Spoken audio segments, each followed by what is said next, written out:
let's go to the Dolphins and the Colts as the next game here. The Colts win this game 16-10.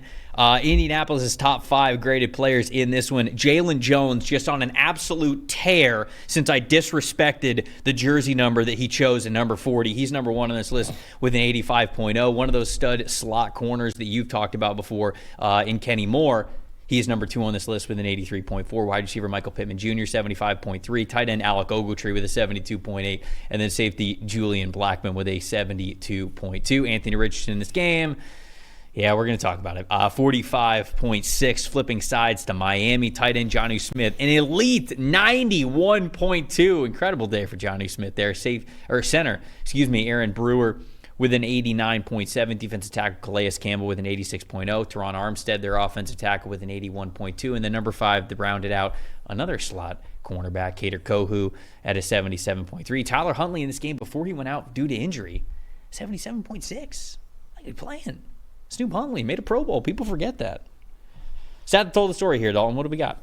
A lot of it in part because Tyler Huntley got hurt. The Dolphins in the second half, look, they got a 10-0 lead in this game early. They were looking pretty good early. The defense was rolling. The run game was rolling a little bit. Jaylen Wright looked good in this game, but it shut down in the second half. You talk about 4.1 yards per play in the second half, a minus 0.621 EPA per play, which pretty much just means you're not moving the ball at all. 7 second-half drives, 3 punts, 2 fumbles, 1 turnover on downs, a missed field goal.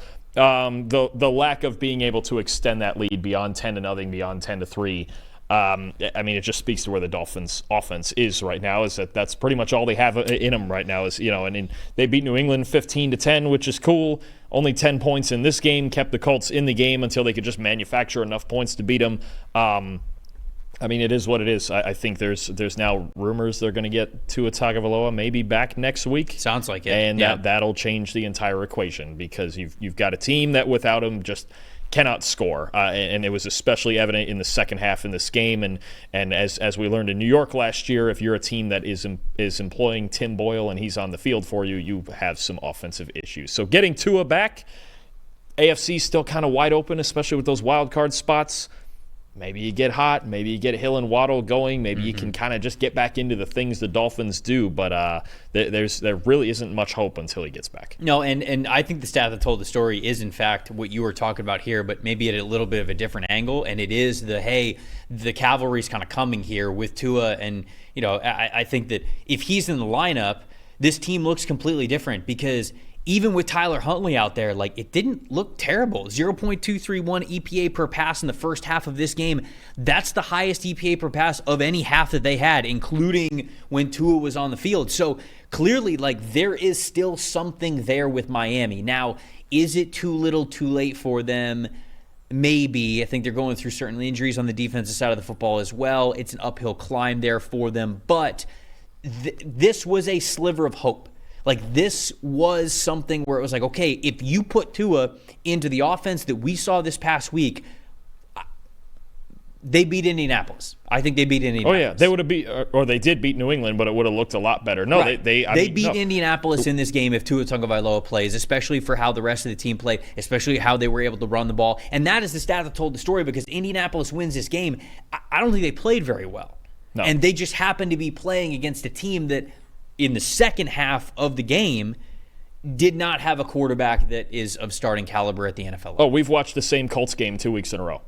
The same way with Tennessee last week. They just ceased to function in the second half. That's it. And the Colts just kind of hung in there until the game was over. That was pretty much it. Most impressive. What do you got? I'll actually stay on the Dolphins side. How about I love sometimes getting these wily veterans in this most impressive part, right? We like the young guys too, but these older guys that keep playing well. How about Calais Campbell? He was a game wrecker. You watch Calais Campbell in the run game here. 90.2 run defense grade, 6 stops. I mean, from the very first play of the game, he was in on 18 run defense snaps. Trevor, he had 8 positive grades among those 18 snaps. I mean, Calais Campbell, he's another way. We talked about certain guys this year, Bobby Wagner, Harrison Smith, some of these older guys, you think, man, when are they going to get old? And they just don't. Calais Campbell's on that list, too. He was dominant against one of the best offensive lines, if not maybe a team that's been playing the best offensive line in football this year.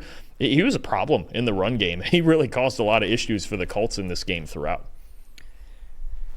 Jaylen Jones, I got to give him the shout-out, right? Have to keep doing it. You know what I need? Now I need more cornerbacks wearing 40s coming out of the draft. I need Will. I don't. I need Will Johnson to come out of this draft. No, wearing number 40. Shut up. This is horrendous. Don't speak this into the universe. Jaylen Jones, though, wearing number 40, he's playing really well. 69 snaps in this game, 85.0 overall grade, 84.6 coverage grade. I mean, he's in those 65 coverage snaps that he played, 17 yards allowed over the last 2 weeks. That's pretty crazy. So the 69 snaps that you see out there, that's the most. But what you did. I know. Again, look at this. It didn't exist before us. Before I doubted, before I was the jinx. No, I'm kidding. I'm not taking anything away from Jaylen. He's been playing well. I'm giving him his full credit. But just another really great performance for him. Obviously, he's number one on the list for Indianapolis because of it. I talked about it today where not a lot was going right with the Colts. And it seems to just continue to go right for Jaylen Jones. So big shout out to him. He continues to play well. Most disappointing for me, I stole this one from you because I know you would have loved to talk about it because you're a big Anthony Richardson hater. But Anthony Richardson is disappointing. There's no other way to say it. 10 for 24 passing in this game, 57.1 adjusted completion percentage. It's not getting better. And he is still young. He missed a bunch of time last season. We don't even have a full season from him. I think there is even still time to believe that, hey, even if it continues to look bad this year, you could go into next year and he could realistically, with a full offseason, not having to rehab, not having to do all of that, that can improve his completion percentage. But we are trending in the direction of, okay, this is who you were at Florida. It's mostly who you were last year before you got hurt, and it is still who you are now. Now, again, he's missed a little bit of time even this year, so that's a little bit concerning when it comes to overall progression. It makes things a little bit muddy when you're trying to say, like, okay, do you give up on him? Is this always going to be who he is? I'm not ready to say that, but we are trending towards, okay, we are now mounting evidence that this is who you are going to be as a passer. And even though he had the 2 big-time throws in this game, he still shows you what he could be with a great arm talent. He needs to take steps forward. That is, like, I think that a lot of people are going to defend him and say, you got to give him more time, think of all the context. And I hear you. I agree with you. But we've got to start to see it. It needs to look a little bit better. Even if you gave me 2 or 3 games where it just looked much better this season, and the rest of them could look like this, I would tell you, all right, I got faith that he's going to kind of figure it out next season and we'll be in a better spot. But right now, we need to see more progress from Anthony Richardson on a down-by-down basis because we love the deep shots. But even going back to the conversation that we had about the Jacksonville Jaguars, it can't just be that. It has to be so much more for you to be efficient enough to win this league. One, you have to complete passes. I don't care how talented you are, you have to complete passes. You're just not completing enough passes. And I just wonder, look, their offense, we just have to admit it, looks better with Joe Flacco in there. It was a bit of a struggle last week against Tennessee type game. Their offense looks better. It runs better with Joe Flacco.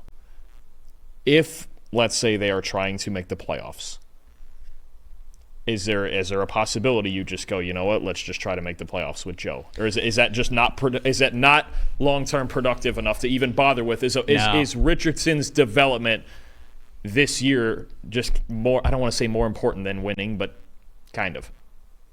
Yeah. I think I think Richardson's development is more important. You'd rather just see it and you'll win 6 or 7 games. I mean, they're already 4-3, right? Well, right. But they don't play in a great division. But it feels like a team that could make the playoffs with Flacco, and a team that I don't know. I think their offense clearly runs smoother with him. And I don't disagree with what you're saying, but I don't think it's enough of a guarantee that you go, yeah, we put Flacco in, we're making the playoffs, to do something like totally derail what would be your commitment to Anthony Richardson and sort of detriment to his progression. So that's sort of where I am with it. If you told me like it was a guarantee that they'd make the playoffs with Flacco, maybe we're having a different conversation, but it's not. I mean, the offense with Flacco in there, it wasn't exactly a potent offense. Right. It was more efficient. They completed more passes because Flacco is simply a veteran. But no, I'm not entertaining that at this point in time. Anyway, most disappointed for you. Who do you got? Just the Dolphins wide receivers in general, and it's not a good quarterback situation, but I also think there's something odd about Tyreek Hill and Jaylen Waddle only getting 2 targets apiece in this game. I would just think maybe, especially against this defense, against the Colts defense, it's really struggled, that you would have a lot of design stuff just to get those guys the ball, right? And I just feel like I'm not seeing a lot of those design screens and things like that right now in this offense, where you can just let those guys work after the catch, right? Because yards after catch is the Dolphins' signature. And for those guys to not really get opportunities, and for their wide receiving core as a whole to have 4 catches for 28 yards, it feels like even with the terrible quarterback situation, there could be a more optimal use of those guys, especially against a team like the Colts who've been really struggling through the air.